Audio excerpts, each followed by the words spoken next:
बात करेंगे दो बड़ी खबरों की जो यहाँ छत्तीसगढ़ और मध्य प्रदेश के दिग्गज दिल्ली दौरे पर गए हैं। संभावना है कि मंत्रिमंडल के नामों पर मुहर लग सकती है। छत्तीसगढ़ के CM Vishnudeo Sai, deputy CM Arun Sao और विजय शर्मा दिल्ली रवाना हो गए हैं। प्रोटेम स्पीकर रामविचार नेताम भी साथ में दिल्ली गए हैं। सीएम ने कहा है कि राष्ट्रीय अध्यक्ष जेपी नड्डा के से सौजन्य मुलाकात होगी। मंत्रिमंडल पर भी चर्चा संभव है। दूसरी ओर मध्य प्रदेश के सीएम डॉक्टर मोहन यादव, प्रदेश अध्यक्ष वीडी शर्मा और हितानंद शर्मा भी दिल्ली गए हुए हैं। जेपी नड्डा के साथ मंत्रिमंडल पर चर्चा होगी और मंत्रिमंडल के नाम आज तय हो सकते हैं। तो मध्य प्रदेश और छत्तीसगढ़ दोनों ही जगहों पर नेता दिल्ली दौरे पर हैं और ऐसी संभावना है कि आज मंत्रिमंडल में जो नाम है वो सामने आ सकते हैं। हालांकि अब देखने वाली बात होगी, क्योंकि जहां छत्तीसगढ़ के सीएम ने कहा है कि सौजन्य मुलाकात होगी, वहीं मध्य प्रदेश के सीएम ने कहा कि जो नाम है वो आलाकमान ही तय करेंगे। लेकिन अभी की बड़ी खबर आपको बता रहे हैं, दो तस्वीरें आप देख रहे हैं मध्य प्रदेश और छत्तीसगढ़ की, जहां दोनों ही जगहों के नेता, मुख्यमंत्री और डिप्टी सीएम भी दिल्ली दौरे पर हैं, दिल्ली रवाना हो चुके हैं। तो सबसे बड़ी खबर है इस वक्त की, क्योंकि मंत्रिमंडल पर मुहर आज लग सकती है और कभी भी मंत्रिमंडल के नाम आ सकते हैं, ऐसी संभावना है। मध्य प्रदेश और छत्तीसगढ़ के नेता दिल्ली दौरे पर हैं और आलाकमान से आज वो मुलाकात करेंगे और मंत्रिमंडल के नामों पर आज मुहर लग सकती है। तो देखिए, मंत्रिमंडल जिसका सबको इंतजार है और जब से मुख्यमंत्री पद की शपथ ग्रहण हो चुके हैं, 3 दिसंबर को रिजल्ट आए, उसके बाद से लगातार सबको इसी पर नजर है, सबकी इसी पर नजर है कि आखिर मंत्रिमंडल के नाम कब आएंगे। क्योंकि जब मंत्रिमंडल के नाम आएंगे तभी जो सरकार है उसके विकास कार्यों को रफ्तार मिलेगी, तेजी मिलेगी और इसीलिए सबको इंतजार है कि आखिर मंत्रिमंडल में कौन से वो चेहरे होंगे, कौन से वो नाम होंगे जो शामिल होंगे।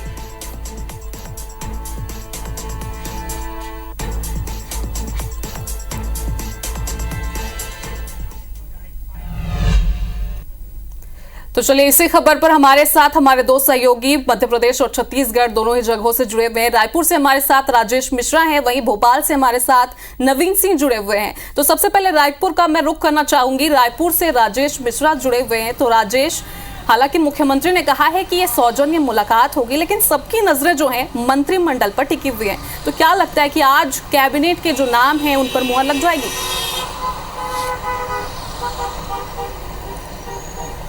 देखिए, निश्चित रूप से अब छत्तीसगढ़ की जनता, भारतीय जनता पार्टी के कार्यकर्ता और तमाम लोगों के मन में एक ही सवाल है कि आखिर मंत्रिमंडल का गठन कब तक होगा, मंत्रिमंडल में कौन कौन लोग हैं, नए चेहरे होंगे, पुराने चेहरे होंगे। ये तमाम सवाल छत्तीसगढ़ के लोगों के, छत्तीसगढ़ भारतीय जनता पार्टी के कार्यकर्ताओं के जहन में तैर रहा है और यही सवाल हम भारतीय जनता पार्टी के सभी वरिष्ठ नेताओं से भी कर रहे हैं, मगर कोई स्पष्ट जवाब नहीं दे रहा है। आज मुख्यमंत्री विष्णुदेव साय, उप मुख्यमंत्री अरुण साव और विजय शर्मा और साथ में प्रोटेम स्पीकर जो है रामविचार नेताम, ये चारों नेता दिल्ली गए हैं और जब दिल्ली जा रहे थे तो हमारी उनसे एयरपोर्ट पे बातचीत हुई और यही सवाल किया गया। तो उनका कहना है कि वो मतलब जब मुख्यमंत्री बने उसके बाद से वो बड़े नेताओं का आभार व्यक्त करने, उनको थैंक यू बोलने नहीं जा पाए और जो जा रहे हैं उनसे सौजन्य मुलाकात करने जा रहे हैं। मगर चर्चा इस बात की भी है कि कहीं ना कहीं जो मंत्रिमंडल को लेकर असमंजस की स्थिति बनी हुई है, सस्पेंस की स्थिति बनी हुई है, बहुत सारे सीनियर्स जीत के आए हैं और बहुत सारे नए लोग भी जीत के आए हैं, उनमें से किन किन लोगों को मंत्रिमंडल में लेना है, किस तरह से मंत्रिमंडल होगा, कैसे नए और पुराने चेहरों का समावेश करना है, इन तमाम चीज़ों को लेकर मुख्यमंत्री, उप मुख्यमंत्री जो है वो पार्टी के वरिष्ठ नेताओं से मिलेंगे, हाईकमान से मिलेंगे और एक लिस्ट फाइनल लेकर वो आएंगे। हालांकि इस बारे में कोई कुछ नहीं बोल रहा, मगर चर्चा इस बात की भी कि इस मामले को लेकर, मंत्रिमंडल को लेकर मुहर भी लग सकती है दिल्ली में और वो चेहरा लेकर आ सकते हैं और शायद आज या कल जब वो लौट के आए तो मंत्रिमंडल के नाम की घोषणा भी कर दी जाएगी। मगर कोई फिलहाल इस बारे में कुछ नहीं कर रहा। हमने रमन सिंह से बातचीत की, उनका यह कहना है कि ये पूरा अधिकार मुख्यमंत्री का है और मुख्यमंत्री तय करेंगे कि कौन से चेहरे उनके मंत्रिमंडल में होना चाहिए। इसी तरह जब हमने उप मुख्यमंत्री अरुण साव से बात की, उन्होंने भी ये सवाल टाल दिया और जब मुख्यमंत्री से बातचीत की तो उन्होंने कहा कि अभी जो दिल्ली जा रहे हैं तो केवल और केवल इस बात को लेकर जा रहे हैं कि प्रदेश के जो राष्ट्रीय अध्यक्ष हैं, तमाम भारतीय जनता पार्टी के जो नेता हैं, राष्ट्रीय नेता, उनसे मुलाकात करेंगे, सौजन्य भेंट मुलाकात होगी। और जो जानकारी मिल रही है कि आज रात ही दिल्ली पहुंचने के बाद ही आज से ही उनका सभी वरिष्ठ नेताओं से मेलजोल का क्रम जारी है और कल फर्स्ट आवर्स में वो ये विष्णुदेव साय लौट सकते हैं। तो ऐसी संभावना व्यक्त की जा रही है कि वहां से मंत्रिमंडल का नाम फाइनल हो सकता है और मंत्रिमंडल का नाम फाइनल होने के बाद आज देर रात या कल तक मंत्रिमंडल की घोषणा यहाँ पर की जा सकती है, क्योंकि 19 तारीख से विधानसभा का सत्र शुरू हो रहा है, जिसमें सभी विधायक जो हैं शपथ लेंगे और अनुपूरक बजट को लेकर भी चर्चा होगी और भाषण भी होगा। तो उसके पहले ऐसी संभावना व्यक्त की जा रही है कि विष्णुदेव साय के मंत्रिमंडल के नाम की घोषणा यहाँ पर हो जाए। अब ये दिल्ली से लौटने के बाद होता है या आज शाम तक होता है, ये देखने की बात होगी, मगर निश्चित रूप से ये बिल्कुल तय है कि जब विष्णुदेव साय मुख्यमंत्री दिल्ली गए हैं तो राष्ट्रीय नेताओं से मंत्रिमंडल के नामों को लेकर भी उनसे चर्चा होगी। जी जी, तो भोपाल से हमारे साथ नवीन सिंह जुड़े हुए, उनका भी रुख कर लेते हैं। तो नवीन, छत्तीसगढ़ के साथ ही साथ मध्य प्रदेश के नेता भी दिल्ली दौरे पर हैं। मुख्यमंत्री की बात की जाए, उप मुख्यमंत्री की बात की जाए, सभी अभी कुछ देर पहले वो दिल्ली के लिए रवाना हो चुके हैं। लेकिन सबसे अहम बात कि सबको इंतजार है कि आखिर कैबिनेट का विस्तार कब होगा। तो क्या आज माना जाए कि आज जो कैबिनेट के चेहरे हैं वो सामने आ जाएंगे?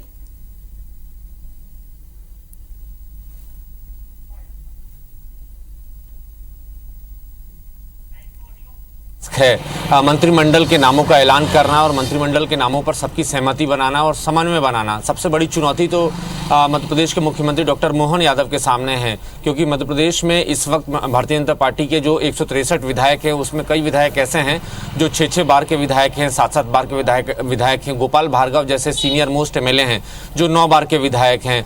कैलाश विजयवर्गीय हैं, प्रहलाद सिंह पटेल हैं, शिवराज सिंह चौहान हैं। तमाम बड़े नेता बीजेपी के इस वक्त मध्य प्रदेश के भारतीय जनता पार्टी के विधायक दल में हैं। तो ऐसे में मंत्री बनाना और वो भी लोकसभा चुनावों के मद्देनज़र, जो 5 महीने बाद लोकसभा चुनाव होने हैं, तो बड़ा मुश्किल टास्क है। शायद इसलिए सब कुछ दिल्ली से ही तय हो रहा है। मोहन यादव, प्रदेश अध्यक्ष वीडी शर्मा और संगठन मंत्री हितानंद शर्मा तीनों ही अब से कुछ देर पहले दिल्ली के लिए रवाना हुए हैं।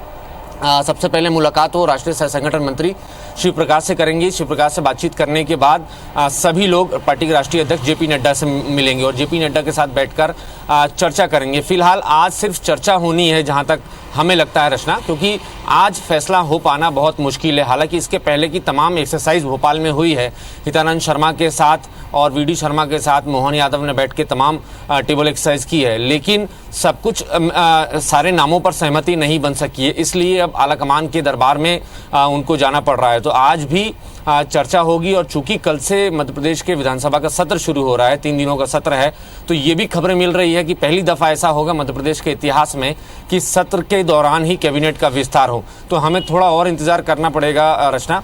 मुझे लगता है कि कल शाम तक मंत्रिमंडल के में जो चेहरे होंगे उनके चेहरों से पर्दा हट जाएगा, काफ़ी हद तक पिक्चर साफ हो जाएगी। लेकिन ये ज़रूर तय है कि इस सत्र के आखिरी तक मंत्रिमंडल के काफ़ी चेहरे नाम का ऐलान हो जाएगा।